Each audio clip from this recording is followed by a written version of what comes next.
Hello friends, welcome to Mahirecipeskannada channel. ಎಲ್ಲರೂ ಹೇಗಿದ್ದೀರಾ? ನಾನು ತುಂಬ ಚೆನ್ನಾಗಿದ್ದೀನಿ. ನೀವು ಕೂಡ ಚೆನ್ನಾಗಿದ್ದೀರಾ ಅಂತ ಅಂದ್ಕೊಳ್ತೀನಿ.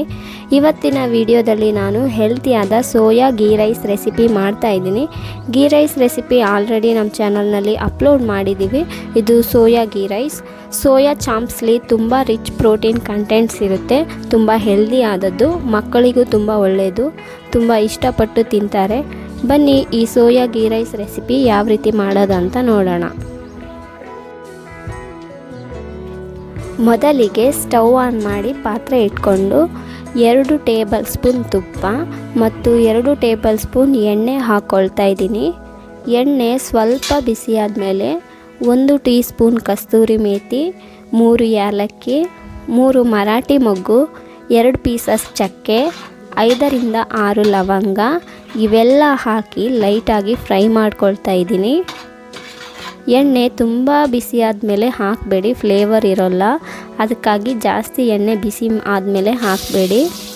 ಇವಾಗ 3 ಮೀಡಿಯಮ್ ಸೈಜ್ ಈರುಳ್ಳಿನ ಸ್ಲೈಸ್ ಆಗಿ ಕಟ್ ಮಾಡಿ ಇಟ್ಕೊಂಡಿದ್ದೀನಿ. ಅದನ್ನು ಹಾಕ್ಕೊಳ್ತಾ ಇದ್ದೀನಿ. ಸ್ವಲ್ಪ ಮಿಕ್ಸ್ ಮಾಡಿ ಈರುಳ್ಳಿ ಲೈಟ್ ಬ್ರೌನ್ ಕಲರ್ ಬರೋ ತನಕ ಫ್ರೈ ಮಾಡ್ಕೊಳ್ಳಿ. ಈರುಳ್ಳಿ ಈ ರೀತಿ ಫ್ರೈ ಆಗಬೇಕು.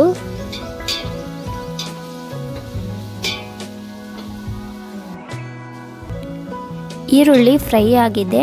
ಇವಾಗ ನಾನು 2.5 ಟೇಬಲ್ ಸ್ಪೂನ್ ಶುಂಠಿ ಬೆಳ್ಳುಳ್ಳಿ ಪೇಸ್ಟ್ಗೆ 4 ಹಸಿಮೆಣಸಿನ್ಕಾಯಿ ಸೇರಿಸಿ ಗ್ರೈಂಡ್ ಮಾಡ್ಕೊಂಡಿದ್ದೀನಿ. ನಿಮಗೆ ಖಾರಕ್ಕೆ ತಕ್ಕ ಹಾಗೆ ನೀವು ಹಸಿಮೆಣಸಿನ್ಕಾಯಿ ಹಾಕ್ಕೊಳ್ಳಿ. ಫುಲ್ ಫೈನ್ ಪೇಸ್ಟ್ ಥರ ಗ್ರೈಂಡ್ ಮಾಡಬೇಡಿ, ಲೈಟಾಗಿ ಈ ಕನ್ಸಿಸ್ಟೆನ್ಸಿಲಿ ಗ್ರೈಂಡ್ ಮಾಡಿದರೆ ಸಾಕು. ಶುಂಠಿ ಬೆಳ್ಳುಳ್ಳಿ ಪೇಸ್ಟ್ ಹಸಿ ಸ್ಮೆಲ್ ಹೋಗೋ ತನಕ ಫ್ರೈ ಮಾಡ್ಕೊಳ್ಳಿ.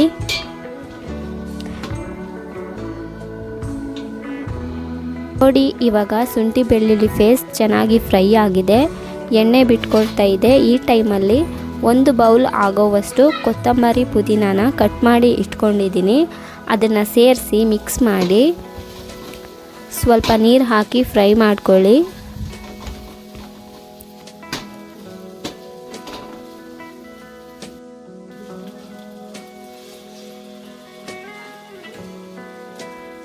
ಚೆನ್ನಾಗಿ ಬೆಂದಿದೆ.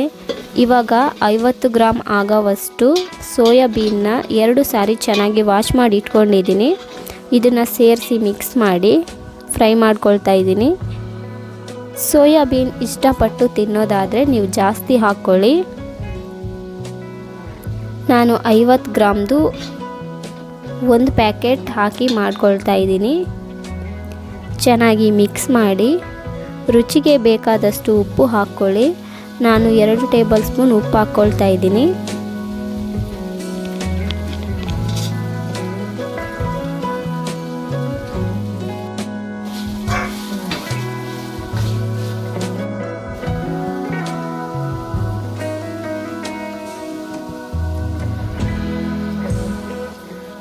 ಫ್ರೆಂಡ್ಸ್, ನಾನು ಈ ಲೋಟದಲ್ಲಿ 2 ಲೋಟ ಅಕ್ಕಿ ತಗೊಂಡಿದ್ದೀನಿ.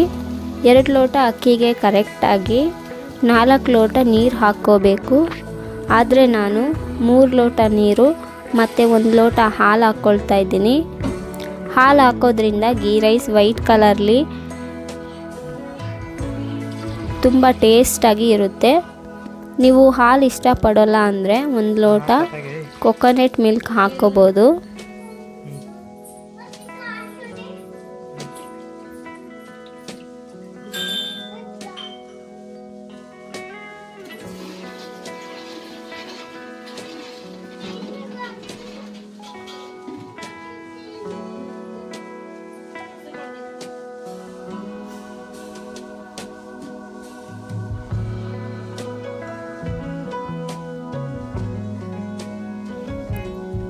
ಮಿಕ್ಸ್ ಮಾಡಿ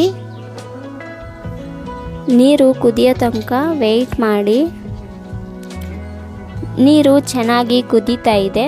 2 ಲೋಟ ಅಕ್ಕಿನ ಒಂದು 10 ನಿಮಿಷ ನೆನೆ ಹಾಕಿದ್ದೆ, ಅದನ್ನ ಹಾಕ್ಕೊಳ್ತಾ ಇದ್ದೀನಿ.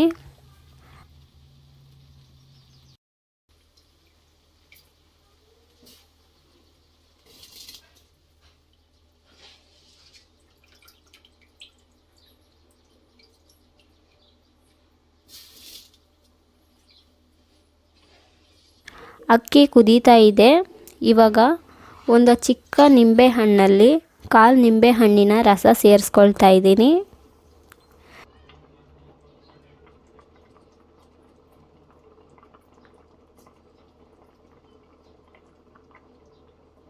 ನೋಡಿ ಫ್ರೆಂಡ್ಸ್, ಇವಾಗ ನೀರು ಅಕ್ಕಿ ಒಂದೇ ಲೆವೆಲ್ ಬಂದಿದೆ. ಇವಾಗ ಕಟ್ ಮಾಡಿರೋ ಸ್ವಲ್ಪ ಕೊತ್ತಂಬರಿ ಪುದೀನಾನ ಹಾಕ್ಕೊಳ್ತಾ ಇದ್ದೀನಿ. ಫ್ರೆಂಡ್ಸ್, ಇವಾಗ ದಮ್ ಹಾಕಬೇಕು. ಸ್ಟವ್ ಲೋ ಫ್ಲೇಮ್ ಮಾಡಿ ಪಾತ್ರೆ ತೆಗೆದು ಒಂದು ತವ ಇಟ್ಟು ಅದ್ರ ಮೇಲೆ ಪಾತ್ರೆನ ಮಡಗಿ ಪ್ಲೇಟ್ ಮುಚ್ಚಿ ಪ್ಲೇಟ್ ಮೇಲೆ ವೆಯ್ಟ್ ಆಗಿರೋದೇನಾರ ಇಡಿ. ಒಂದು 25 ನಿಮಿಷ ಲೋ ಫ್ಲೇಮ್ಲಿ ದಮ್ ಆಗಬೇಕು. ತವ ಮೇಲೆ ದಮ್ ಆಗೋದ್ರಿಂದ ದಮ್ ಪರ್ಫೆಕ್ಟಾಗಿ ಆಗುತ್ತೆ. 25 ಮಿನಿಟ್ಸ್ ಆಗಿದೆ. ಬನ್ನಿ ಪ್ಲೇಟ್ ಓಪನ್ ಮಾಡೋಣ. ನೋಡಿ, ತುಂಬ ಪರ್ಫೆಕ್ಟಾಗಿ ದಮ್ ಆಗಿದೆ. ಇವಾಗ ಸೋಯಾ ಗೀ ರೈಸ್ ರೆಡಿ ಆಗಿದೆ. ಲೈಟಾಗಿ ಮಿಕ್ಸ್ ಮಾಡ್ಕೊಳ್ಳಿ.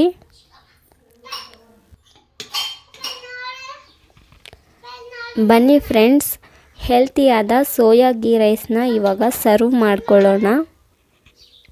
ನೀವು ಇದೇ ರೀತಿ ಟ್ರೈ ಮಾಡಿ, ತುಂಬ ಟೇಸ್ಟಿಯಾಗಿ ಚೆನ್ನಾಗಿರುತ್ತೆ. ಕಾಯಿ ಚಟ್ನಿ ಮತ್ತು ವೆಜ್ ಕುರ್ಮಾ ಜೊತೆ ಟೇಸ್ಟ್ ಮಾಡಿ ಚೆನ್ನಾಗಿರುತ್ತೆ. ನೀವು ನಿಮ್ಮ ಮನೇಲಿ ಟ್ರೈ ಮಾಡಿ ಹೇಗಿದೆ ಅಂತ ಕಮೆಂಟ್ ಮಾಡಿ ತಿಳಿಸಿ. ಈ ವಿಡಿಯೋ ನಿಮಗೆ ಇಷ್ಟ ಆಗಿದ್ದರೆ ಲೈಕ್ ಮಾಡಿ, ಶೇರ್ ಮಾಡಿ ಮತ್ತು ಸಬ್ಸ್ಕ್ರೈಬ್ ಮಾಡೋದನ್ನು ಮರಿಬೇಡಿ. Thank you.